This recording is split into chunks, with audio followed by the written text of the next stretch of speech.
안녕하세요. 뉴시니어 구재숙입니다. 오늘은 대한민국 제천시가 의병의 발상지라고 하는데 이근규 회장과 이야기 나누어 보겠습니다.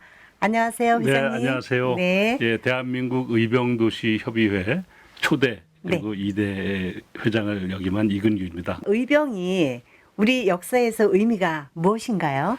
네, 의병은 사실은 이제 임진왜란 때도 있었고요. 또 우리나라에 그 많은 외침이 있었을 때에 우리 백성들이 일어나서 외세에 저항하는 모든 운동, 또 항쟁, 투쟁들을 다 의병 운동이라고 하죠. 근데 오늘 저희가 이제 제가 생각하는 의병은 뭐 여러 역사 있는 의병도 있지만 구한 말에 소위 말하는 일제가 쳐들어왔을 때 네. 일제가 주권을 침탈하던 그 시기에 맞서 싸웠었던 그런 그 우리 백성들의 그 항쟁들을 통칭해서 의병 운동이라고 이렇게 부릅니다. 그러면 국가와 민족을 위해서 헌신해 온 분들, 애국 운동이 의병 운동이라는 것인가요? 네, 그렇습니다. 네. 이 사실은 이제 그 명성황후 께서 일제가 보낸 자객에 의해서 시해되었다.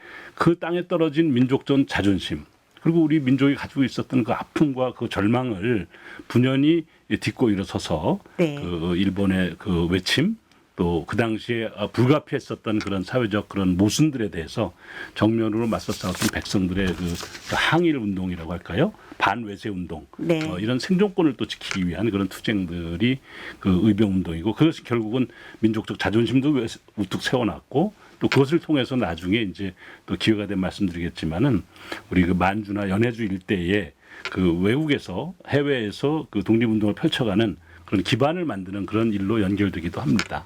그래서 네. 우리 의병 운동은 민족 운동이요, 애국 운동이요, 애족 운동이다 이렇게 설명할 수 있겠습니다. 오늘의 사회 문제와 의병 정신이 어떻게 이어져 가야 한다고 생각하시는지요? 네, 사실은 이게 이제 명성황후 시해 이후에 의병 운동이 시작돼서 그것이 발상지가 저희 제천인데요. 네네. 이 제천에서 그 의병 운동을 일으킨 분들은 사실은 뭐 의암 유인석 선생이라든지 또 이강년 선생이라든지 이런 의병장들의 제천에서 태생은 아니세요.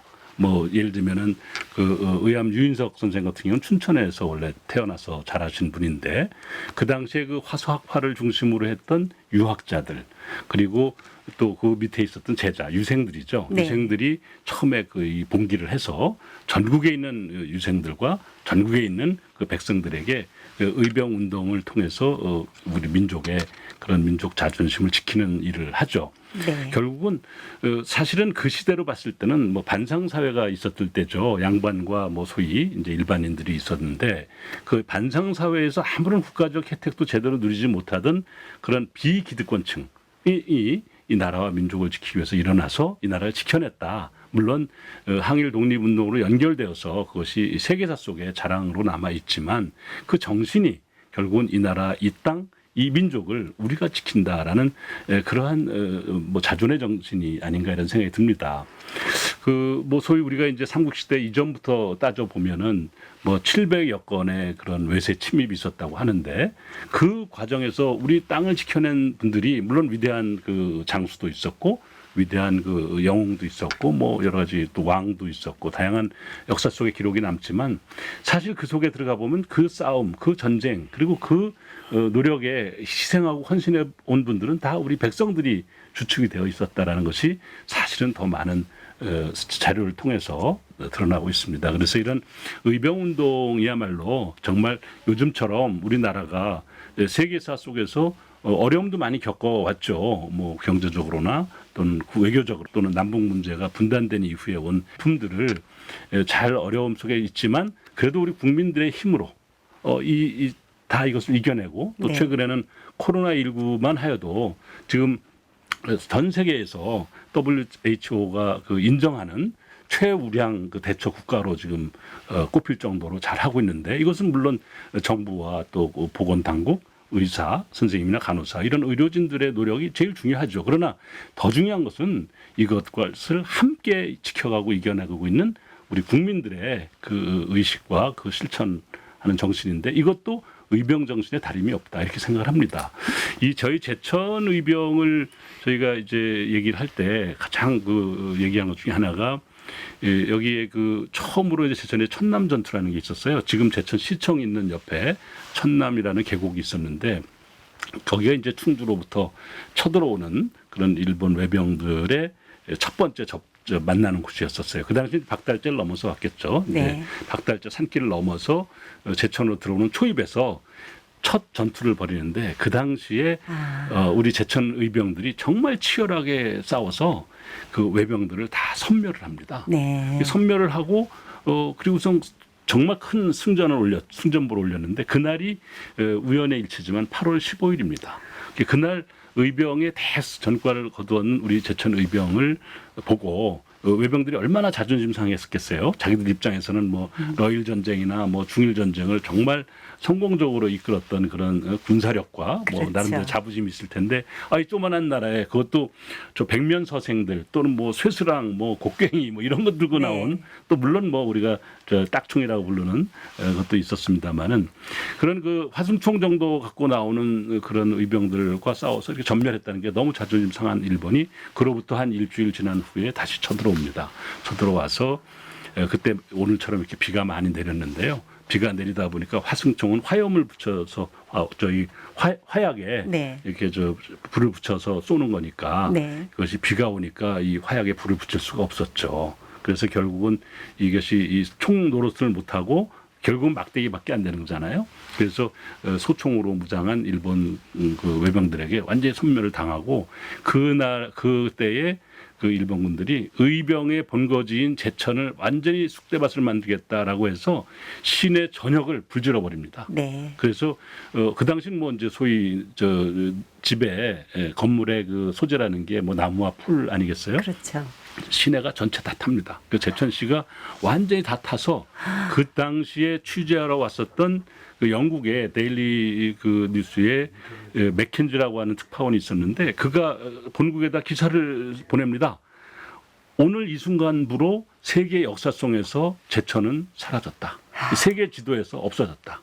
이렇게 써서 보냅니다. 네. 그럴 정도로 그 기록이 남아 있는데 그럴 정도로 제천이 완전히 다 불바다가 되고 완전히 다 다시 우리 제천 시민들이 모여서 이 건설해서 지금의 제천까지 이르게 된 것입니다. 그러므로 이 제천의 의병이나 또는 대한민국 의병의 정신은 어떤 어려움 속에서도 단합해서 끈질기게 투쟁해서 반드시 성취하고 이겨내는 그런 우리 민족사의 상징이기도 하다. 이렇게 제가 말씀드릴 수가 있습니다. 이근규 회장님은 제천 시장도 역임하셨고 네. 그렇죠. 네.